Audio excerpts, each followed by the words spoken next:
Narito na ang mahalagang balita mula sa PNA Headlines. Bilang pagdiriwang ng Pasko, naghatid ang Department of Social Welfare and Development at mga lokal na pamahalaan ng tulong sa mga naapektuhan ng pagsabog ng Bulkang Kanlaon. Isinagawa ang mga holiday activities sa mga evacuation centers sa Western at Central Visayas noong 24 at 25 ng Disyembre. Pinangunahan ng DSWD ang pamimigay ng pagkain, palaro, bigayan ng regalo at iba pang aktibidad na layuning magbigay saya sa mga evacuee. Ayon kay DSWD spokesperson Irene Dumlao, pinagtulungan nilang buuin ang mga aktibidad na ito para maihatid ang diwa ng Pasko sa mga naapektuhan ng kalamidad.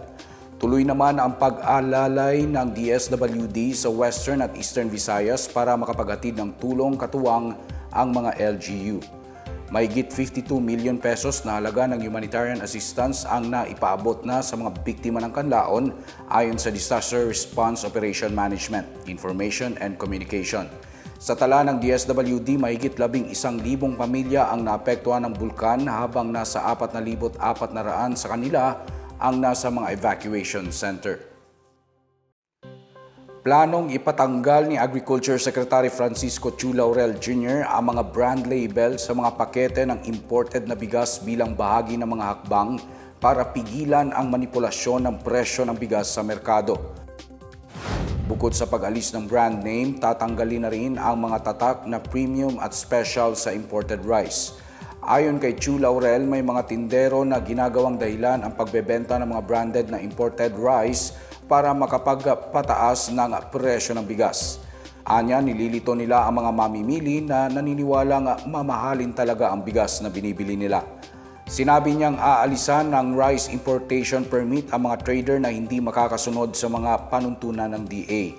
Batay sa pagsusuri ng ahensya, sapat na ang 6 hanggang 8 pisong tubo kada kilo sa presyo ng imported na bigas para makinabang ang mga nagtitinda at mamimili. Samantala, pinag-aaralan rin ni Chu Laurel ang pagdedeklara ng food security emergency sa ilalim ng Rice Tarification Law para ipalabas ang buffer stocks ng National Food Authority at ibaba ang presyo ng bigas. Posibleng payagan din ang mga korporasyon ng gobyerno tulad ng Food Terminal Incorporated na mag-angkat ng bigas para kumpetensyahan ang mga private importer. Isa pang pinag-aaralan ang pagpapasuri sa Bureau of Internal Revenue ng mga financial record ng mga rice trader para matiyak na patas ang kanilang presyuhan sa mga tinda nila. Tataasan na ang mga sweldo ng mga kasambahay sa Metro Manila at Northern Mindanao simula sa susunod na buwan. Magpapatupad ang National Wages and Productivity Commission sa Metro Manila ng 500 pisong monthly increase sa minimum wage ng kasambahay. Ayon sa Department of Labor and Employment, katumbas ito ng 7,000 pesos na buwanang minimum wage. Sa Northern Mindanao, 1,000 piso ang idadagdag sa buwanang sweldo ng mga kasambahay kaya magiging 6,000 pesos ang sasahurin nila. Bukod dito, 23 pesos ang idadagdag sa minimum wage sa non-agriculture sector habang 35 pesos naman ang para sa mga nasa agrikultura. Noong buwan ng Mayo, sinabi ni Labor Secretary Bienvenido Laguesma na pina-review ni Pangulong Ferdinand R. Marcos Jr. ang minimum wage sa bawat reyon. Inaasahang matatapos ng mga wage board ang kanilang review bago magsara ang taong ito. Ipinasara ng PNP Anti-Cybercrime Group ang nasa 115 online platform na nahuling nagbebenta ng iligal na paputok.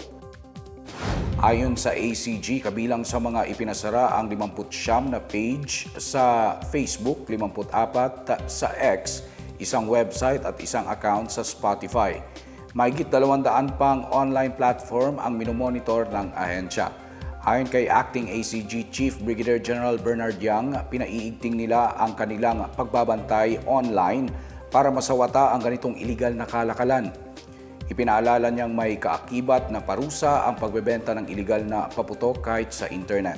Sa ilalim ng Republic Act No. 7183, sinumang mahuli na nagbebenta ng iligal na paputok ay makukulong ng hanggang 1 taon at pagmumultahin ng 20 hanggang 30,000 piso. Ang pagbebenta naman ito online ay paglabag sa RA 10175 o Cybercrime Prevention Act of 2012. Mula ika-6 hanggang 26 ng Disyembre, 10 tao na ang naaresto ng ACG habang mahigit 76,000 piso ang halaga ng nasamsam na paputok. Sa ibang balita, ipinagtanggol ng Bangko Sentral ng Pilipinas ang paglalabas ng bagong salaping papel na gawa sa polymer at sinasabing suportado ito ng malaking porsyento ng mga Pilipino. Batay sa Consumer Expectation Survey ng BSP noong unang quarter ng taon, 61.3% ng mga Pinoy ang suportado ang polymerization ng perang papel ng bansa. Tumaas ito mula sa 10.9% noong nakarang taon. Ayon sa BSP, mas matatag at di madaling mapunit o mamantsahin ang mga salaping gawa sa polymer kumpara sa perang papel. Hindi ito madaling mapepeke o makokopya dahil sa taglay nitong security feature. Makakatulong rin ito sa pagbawas sa global warming dahil sa material na gamit sa mga pera. Kamakailan lang ay nilunsad ng Bangko Sentral ang perang polymer na 500 piso, 100 piso at 50 piso na inaasahang maipapakalat sa unang quarter ng taong 2025. Nauna nang inilunsad ang 1,000 pisong polymer banknote noong Abril 2022. Inalmahan ng August 21 movement ang paglalabas ng bagong pera, partikular na ang disenyo kung saan pinalitan ang mga mukha ng mga bayani ng mga hayop at halamang tampok sa Pilipinas. Anya, tila binubura raw ang alaala ng mga bayaning dating nakatatak sa pera ng bansa. At yan ang pinakabago at pinakamahalagang balita sa mga oras na ito, hatid sa inyo ng PNA Headlines. Para sa iba pa mga balita at impormasyon, bisitahin lamang ang aming webpage, pna.gov.ph o ang aming Facebook at X account na Philippine News Agency. Ipinapalabas din ang PNA Headlines sa Facebook page ng serbisyo. Mapapanood din ang PNA Headlines sa pamamagitan ng link sa website ng News and Information Bureau, sa ilalim ng PNA News at sa YouTube account ng Philippine News Agency. Ako si Willard Basilonia, ito ang PNA Headlines na gati ng mga balitang nagbubuklod sa bagong Pilipinas.